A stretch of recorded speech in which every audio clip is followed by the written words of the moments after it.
Alright, we have... Okay, it wants to work, so that's good. So, SummerSlam is August 15th. Oh, it's the 17th, it looks like.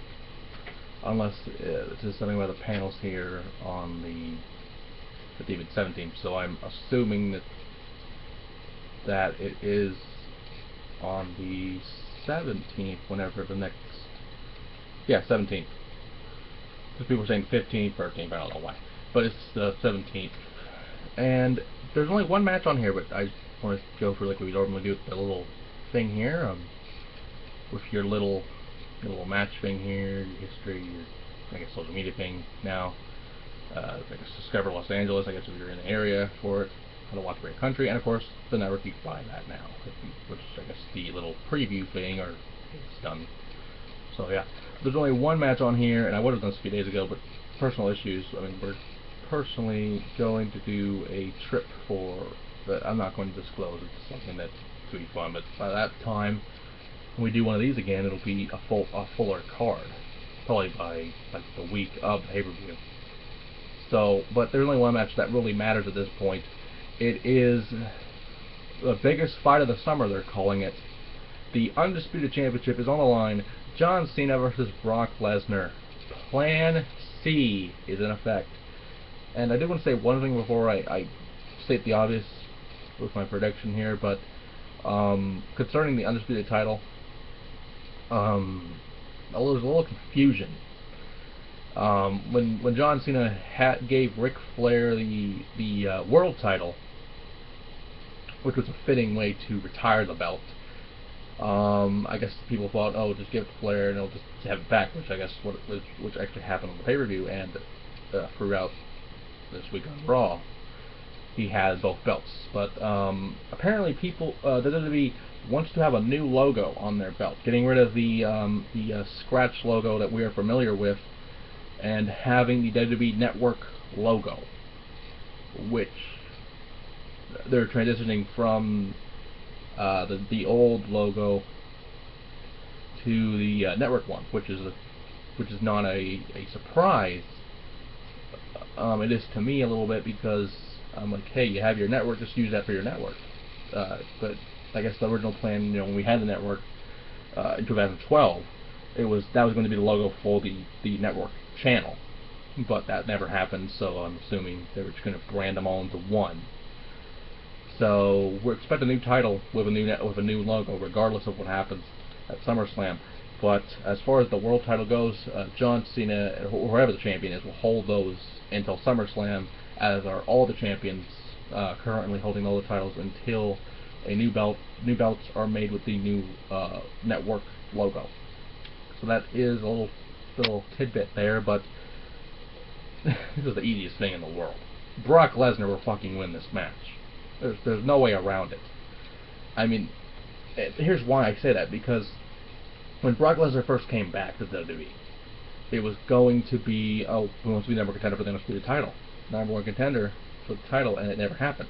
So what do you do to make that number one contendership status? You do something no one else has ever done.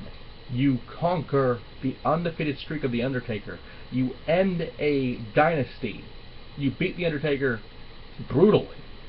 Of course, that wasn't his fault. There's a concussion in the match, and Brock just being the veteran, and well, they're both veterans. They're both legends, but Brock being the more non-injured one, just carried him for the match there, and the result that we had was probably going to happen regardless, but that just has a factor in there.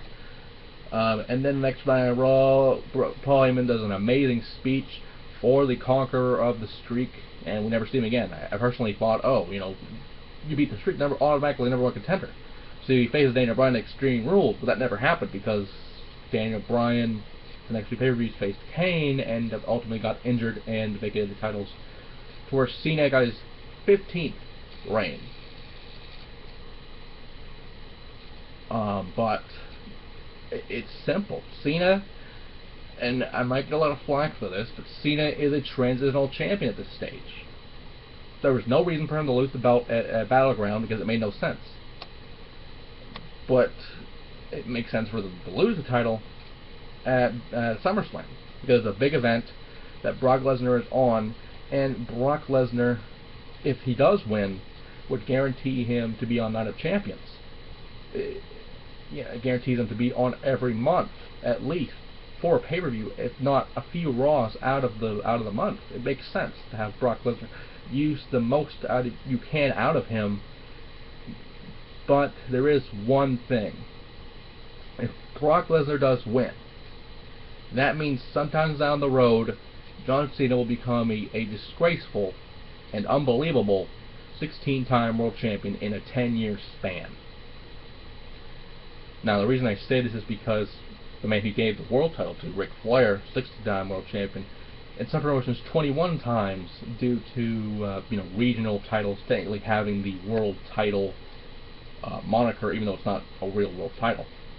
When I say that it's a world title, but I mean as a caliber of an NWA or a WWE or Ring of Honor, or I hate to say it, but TNA or a New Japan, All Japan, AAA, CMLL, titles that mean something.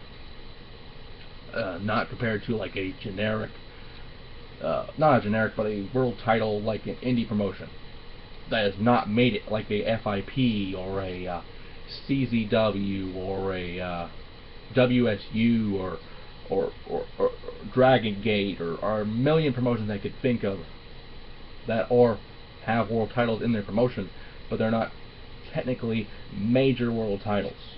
And John Cena has done that. He has pulled 15 major world championships, only WWE, mind you, but they mean something.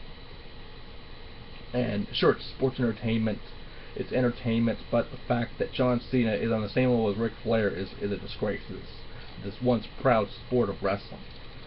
And honestly, the only thing I can think of is, well, Brock Lesnar beat the Undertaker's streak. What if John Cena beat the guy that beat the streak? What does that make him? Brock Lesnar is obviously going to win. There's no way around it. Brock Lesnar basically jobbed to Cena on Extreme Rules 2012. 2 years later, it makes sense for Brock Lesnar to get his win back, and more importantly, the Undisputed Championship, a title he has held when he moved to SmackDown in 2003, 2004, when he beat The Rock at a SummerSlam. So it makes sense for Brock Lesnar to win this title. But, of course, with other matches down the road, we'll get to those when I come back from a well-rested vacation and a thing that will happen, and we'll see what happens from there. But it's simple. Brock Lesnar is going to win. Nothing else for me to say. Biggest part of this party of the summer starts soon.